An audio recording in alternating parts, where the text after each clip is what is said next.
بسم اللہ الرحمن الرحیم نحمدہ ونصلی ونسلم علی رسولہ الکریم اما بعد فاعوذ باللہ من الشیطان الرجیم بسم اللہ الرحمن الرحیم یا ایہا الذین آمنوا اتقوا اللہ وکونوا مع الصادقین صدق اللہ مولانا العظیم وبلغنا رسولہ النبی الکریم الامین ونحن علی ذلک لمن الشاہدین والشاکرین والحمد للہ رب العالمین۔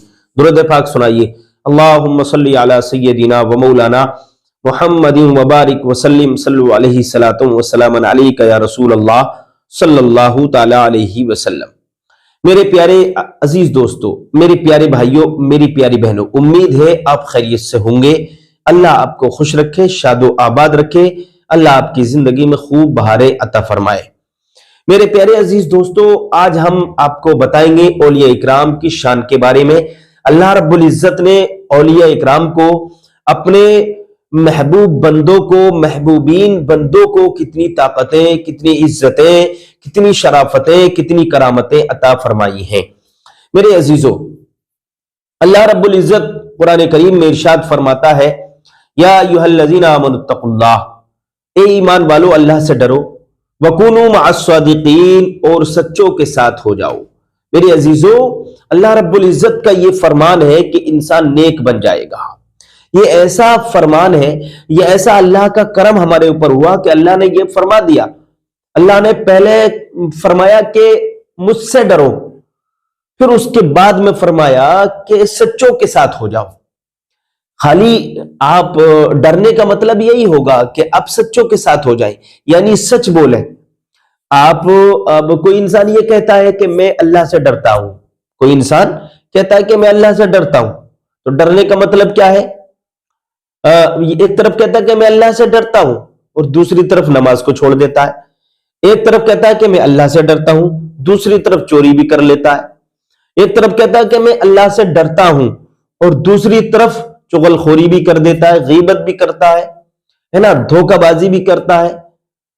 ایک طرف کہتا ہے کہ میں اللہ سے ڈرتا ہوں اور دوسری طرف جھوٹ بھی بولتا ہے۔ ایک طرف کہتا ہے کہ اللہ سے ڈرتا ہوں اور دوسری طرف وعدہ خلافی بھی کرتا ہے، ساری چیزیں کرتا ہے، سارے گناہ کرتا ہے اور کہتا ہے کہ میں اللہ سے ڈرتا ہوں۔ ڈرنے کا مطلب کیا ہے؟ ڈرنے کا یہ مطلب ہے کہ تو چوری بھی کرے، جھوٹ بھی بولے، غیبت بھی کرے، چغل خوری بھی کرے، حسد بھی کرے، کینہ بھی رکھے، ہے نا، صلہ رحمی نہ کرے، اچھا برتاؤ پڑوسیوں کے ساتھ نہیں کرتا، اخلاق کی باتیں نہیں کرتا، دیندار نہیں ہے، تو تیرا یہ کیا ڈرنا؟ یہ نہیں ہے، یہ تیرا جھوٹا دعویٰ ہے۔ ڈرنے کا مطلب یہ ہے کہ تو اگر جھوٹ بولتا ہے تو جھوٹ سے توبہ کر کے سچ بولنے لگے، وعدہ خلافی نہ کرے، چغل خوری نہ کرے، غیبت نہ کرے، حسد نہ کرے، سچ بولے، سچا بن جا اور سچوں کے ساتھ ہو جا۔ اللہ نے فرمایا، اے ایمان والو اللہ سے ڈرو، ایمان والوں سے اللہ نے فرمایا۔ تو میرے عزیزو، ہمیں اس آیت کریمہ پر غور کرنا ہے کہ اللہ نے یہ جو فرمایا ہے تو ہمیں اس پر عمل کرنا ہے اور غور کرنا ہے، توجہ کرنا ہے۔ پہلے ہمیں یہ دیکھنا ہے کہ یہ جو آیت کریمہ ایمان والوں کے بارے میں نازل ہوئی، اللہ نے فرمایا ایمان والوں سے، کافروں سے نہیں فرمایا، منافقوں سے نہیں فرمایا، دین کے اور رسول پاک صلی اللہ تعالی علیہ وسلم کے غداروں سے نہیں فرمایا، بلکہ ایمان والے بندوں سے اللہ نے فرمایا، اے ایمان والو اللہ سے ڈرو۔ تو ڈرنے کا مطلب یہ ہے کہ سچ بولنا، ڈرنے کا مطلب یہ ہے کسی کی غیبت نہیں کرنا، کسی کی برائی نہیں کرنا، چغل خوری نہیں کرنا، کسی سے حسد نہیں کرنا، کسی کے کاروبار کو دیکھ کر نہیں جلنا بلکہ خوش ہونا۔ اس کو کہتے ہیں اللہ سے ڈرنا۔ ڈرنا یعنی نماز پڑھنا، اگر مالی کے نصاب ہے تو زکوٰۃ دینا، اپنے مال کو پاک و صاف کرنا، حلال روزی کھانا، حرام کے قریب نہیں جانا، اس کو کہتے ہیں ڈرنا۔ اگر ہم اللہ سے ڈرتے ہیں تو نماز پڑھیں گے، اللہ سے ڈرتے ہیں تو اپنے مال کی زکوٰۃ ادا کریں گے۔ ایک طرف کہتا ہے کہ میں اللہ سے ڈرتا ہوں اور دوسری طرف یہ کام بھی نہیں چھوڑتا ہے، تو اس کا دعویٰ جھوٹا ہے۔ تو اللہ نے کیا فرمایا؟ یا ایھا الذین آمنوا اتقوا اللہ وکونوا مع الصادقین، اے ایمان والو اللہ سے ڈرو اور سچوں کے ساتھ ہو جاؤ۔ جب تم نمازیں پڑھنے لگو، جب تم اپنے مال کی زکوٰۃ ادا کرنے لگو، جب تم اچھے کام کرنے لگو، نیک، اگر تم یہ سوچتے ہو کہ ہم اب نیک کام کرنے لگے، پرہیزگاری اختیار کرنے لگے تو کسی اللہ والے کا ساتھ پکڑ لینا، کسی اللہ والے کا دامن پکڑ لینا، دامن تھام لینا، کسی اچھے عالم دین سے، اچھے پیر سے، کسی سید زادے سے مرید ہو جانا، انشاءاللہ تعالی آپ کی عزت کی بھی حفاظت رہے گی، آپ کے ایمان کی بھی حفاظت رہے گی، آپ کے مال کی بھی حفاظت رہے گی۔ اور جب تک بھی اللہ والے کی نظریں، اللہ والے کا فیضان آپ کو ملے گا تو ایمان کی حفاظت ہوگی، اور جب آپ دنیا سے جائیں گے تو آپ کا خاتمہ ایمان پر ہوگا۔ اگر اللہ کے قول پر عمل کرو گے، اللہ کے فرمان پر عمل اگر آپ نے کیا، تو یہاں پر میں ایک اللہ والے کا واقعہ آپ کو سناتا ہوں۔ ایک ہمیں نام ملتا ہے تواریخ میں پیر مہر علی شاہ رحمت اللہ تعالی علیہ کا۔ پیر مہر علی شاہ، حضرت پیر مہر علی شاہ رحمت اللہ تعالی علیہ کا واقعہ ہے۔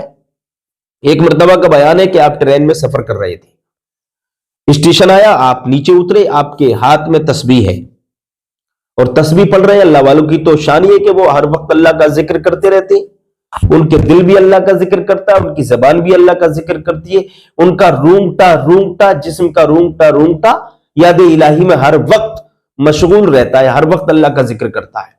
جب یہ اترے تو ہاتھ میں تسبیح ہے، اللہ اللہ کر رہے ہیں، اللہ کا ذکر کر رہے ہیں۔ اب ایک پولیس آفیسر آ جاتا ہے، اس کے کاندھے پہ بندوق پڑی تھی، سرکاری بندوق۔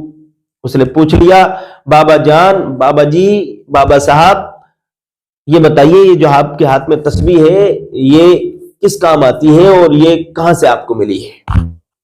تو بابا جی نے سوال کر دیا الٹا، ابھی جواب نہیں دیا، سوال کیا کہ یہ بتائیے کہ یہ جو آپ کے کاندھے پر بندوق ہے یہ کس کام آتی ہے اور یہ کہاں سے ملی ہے؟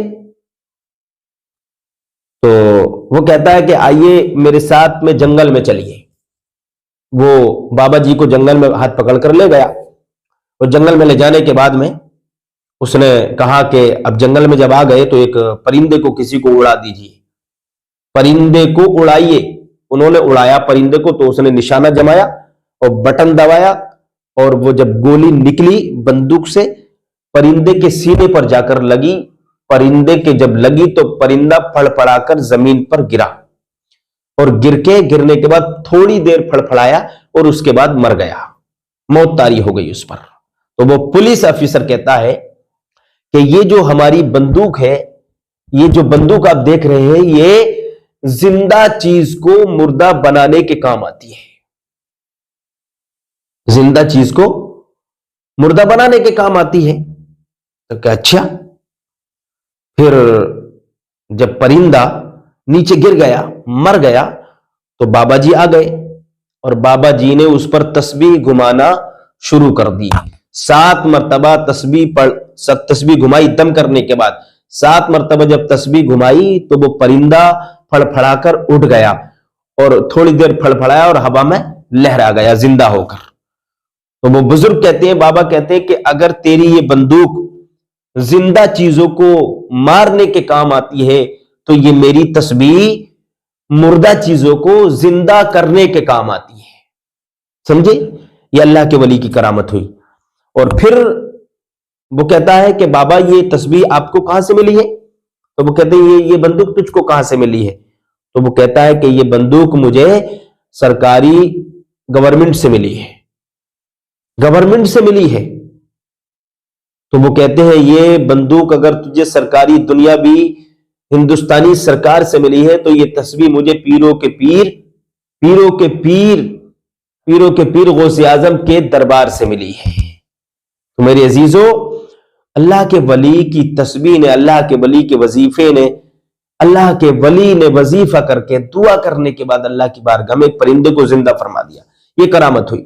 تو اللہ کے ولیوں کو اللہ تعالیٰ نے اتنی طاقتیں عطا فرمائی ہے۔ زندہ تو اللہ ہی کرتا ہے، لیکن اللہ تبارک